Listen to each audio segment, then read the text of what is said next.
A version of this story appeared in Pop Life Chronicles, CNN's weekly entertainment newsletter. To get it in your inbox, sign up for free here. CNN, Super Bowl, super content, super showrunner Shonda Rhimes. Let's go ahead and declare Super Ness as the theme of the week. Two of this week's new releases have Super Bowl halftime show connections, and Rhimes is definitely one of the most valuable players in Hollywood.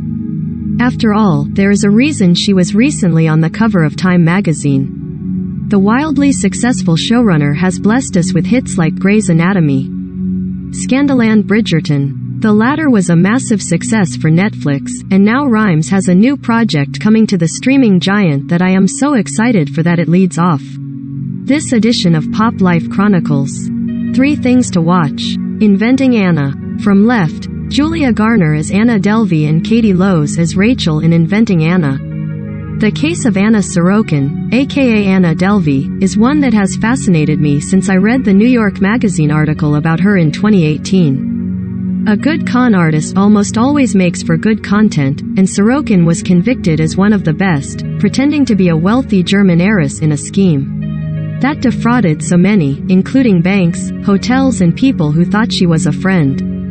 Rhimes has a good eye for a story and even more skill at storytelling, so naturally there are high hopes for Inventing Anna, which started streaming on Netflix Friday. Marry Me. From left, Jennifer Lopez as superstar Kat Valdez and Owen Wilson as math teacher Charlie Gilbert in Marry Me. Remember I mentioned those connections to the Super Bowl?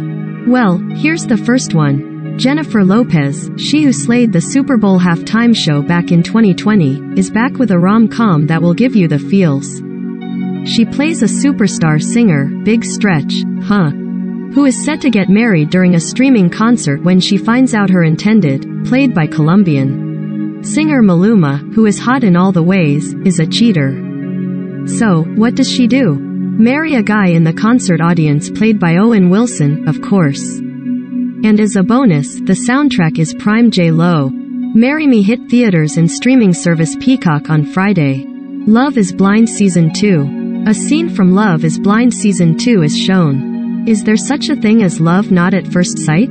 That was the premise of the first season of Love is Blind, which took fans by storm back in 2020 and resulted in some marriages and even more drama on this reality show, contestants have to get to know each other without being able to see one another. The true test comes once they meet. We shall see if Netflix can produce lightning in a bottle, or, in this case, the pod that the contestants are in when they have conversation, a second time. The new season started streaming Friday. Bonus watch. My colleague Kendall Trammell and I sometimes disagree, but we are in agreement when it comes to the hit ABC comedy Abbott Elementary. We talk about the important lessons it teaches on the latest Pop Life Pop-Off. Check it out. This funny new sitcom is taking on some serious issues. 344. 2 things to listen to. Mary J. Blige performs on stage at the 2019 BET Awards in Los Angeles on June 23, 2019. The Queen of R. Mary J. Blige has been focused on acting these past few years. She's most recently been playing a mom who's also a tough crime boss on the Starz series Power Book 2, Ghost, but she has also been making music. She's dropping Good Morning Gorgeous on Friday. The album includes collaborations with Usher, Anderson .Paak and DJ Khaled. Oh, and she's performing this little thing called the Super Bowl halftime show on Sunday. Eddie Vedder performs during Pilgrimage Music. Eddie Vedder's 3rd solo album has some seriously heavy hitters on it. Earthling features collaborations with the likes of Stevie Wonder, Elton John and Ringo Starr.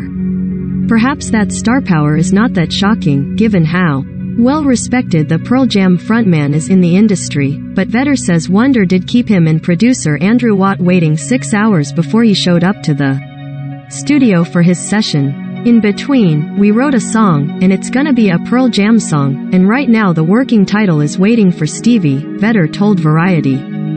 Way to make use of the time, sir. Earthling dropped Friday. 1 thing to talk about. A scene is shown from Puppy Bowl 2021. If, like me, you are not a huge football fan, don't forget that there is always the Puppy Bowl.